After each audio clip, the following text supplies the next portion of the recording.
Yes, you heard the title right.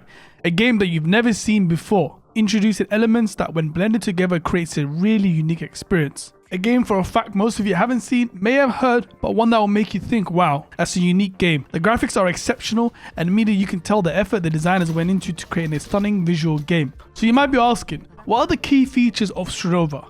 And the first thing that comes to mind is something called a stringify mechanic, and it's basically going from 2D to 3D at a moment's notice. So let's begin with this key mechanic. Stringify sets it apart from other shooters. By pressing the control key, you activate this ability, transforming yourself into an almost string-like character and granting enhanced mobility, allowing you to dodge enemy attacks or use that to even climb walls. When Stringify is active, players are much harder to hit and can glide through the air, essentially becoming a doo-doo bot.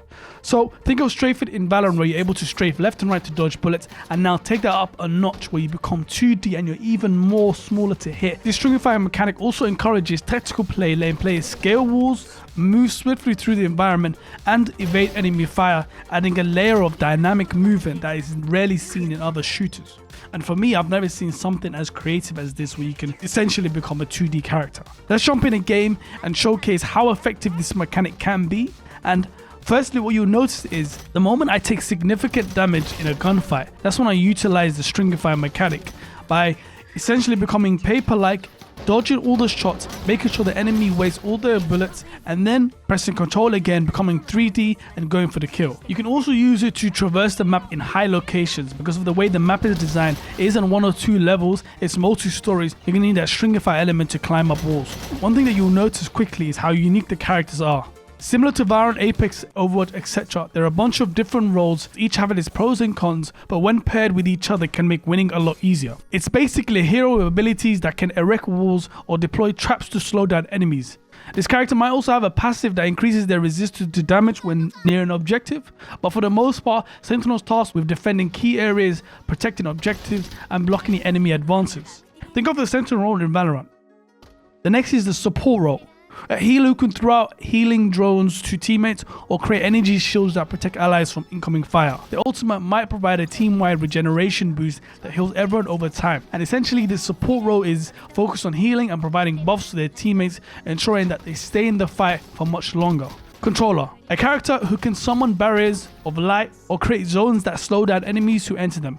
Their abilities are also focused on shaping the battlefield to essentially cut off routes or funnel enemies into traps. They can have abilities that create obstacles, slow down enemy advances, or even trap opponents in specific areas. Duelist. It's a fast-moving character who specializes in mid-range firefights, using mobility skills like dashes and double jumps to quickly close in on enemy. The active skill can be rapid fire attack that deals high damage, with their ultimate unleashing a rather powerful burst that can eliminate several enemies in quick succession. The role of the duelist is focused on one-on-one combat, dealing an insane amount of damage and excelling in eliminating enemy players. Lastly, the Vanguard role. It's a heavy set hero with the ability to absorb huge amounts of damage for the team. They use abilities like personal shield or an area of effect taunt that forces enemies to focus them. Their passive might give them more health than other characters, making them much harder to take down.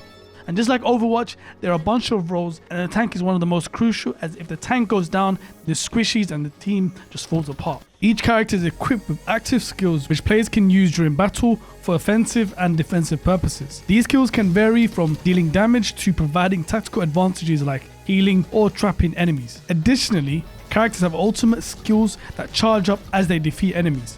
Similarly to how Valorant works, where each kill grants you a point on your role. Every character also possesses something called passive skills, which remain constantly active and essentially offers subtle boosts like increased health, regeneration, or faster cooldowns. Unlike in other tactical shooters such as Apex Legends, Valorant, or Overwatch, Strinova's characters take on specific battlefield roles. Some characters are designed to hold key areas and protect their team, while others focus on healing and supporting their allies. There are those who also specialize in controlling the battlefield and manipulate enemy movements, creating different strategic choke points. Some excel in direct one-to-one combat like the duelist role with high damage output, while others are more tough and more tanky. The game also offers a variety of game modes upon release, each designed to challenge players in a different way. One of the modes that's going to be the most popular is Demolition mode, where attackers must plant the bomb at specific locations and defenders must prevent them from doing so. essentially similar to how ranked works in Valorant. In another mode, which is called Escort, players must guide a moving target such as a vehicle to a specific location while the opposing team tries to stop them from doing so. If you've played Overwatch, you'll understand this mode quickly. And lastly, for those who enjoy a more fast-paced, chaotic combat that focuses on constant action, there's a game mode called Team Deathmatch, where there are teams of 3 each battling in an environment that becomes smaller and smaller over time, forcing intense confrontations. And personally, this is the one that I enjoy the most, as there's so much action that you can get off your ultimate off many times a game. Finally, the game also allows for a custom rules match where players can create their own rules, maps and objectives. You can do so by adding friends and playing with them, or adding something called AI bots where you can choose the difficulty. And lastly, I want to touch upon the anime style visuals and how immersive the world design is. Each of you would have noticed the anime-like resemblance, both the environment, background music and the characters. And there's a reason for that. Strinova's anime aesthetic is one of the most defining features, personally. The game's characteristics are designed with a level of detail that makes them feel like they've stepped right out of a high quality anime series. And when you compare it to other tactical shooters that focus more on realism, Strinova definitely crafts its own niche lane. Touching on the game's world design, the rest areas, for example, are stunning crafted environments where players can recharge between battles. These areas, along with the game's maps, are full of intricate details that make Strinova feel like a fully realized anime world. Whether you're engaged in intense combat or simply exploring, the visual is always captivating. Check out the link directly to pre-register and make sure to whitelist the game on Steam with the Super String test from the 10th right through the 21st of October 2024.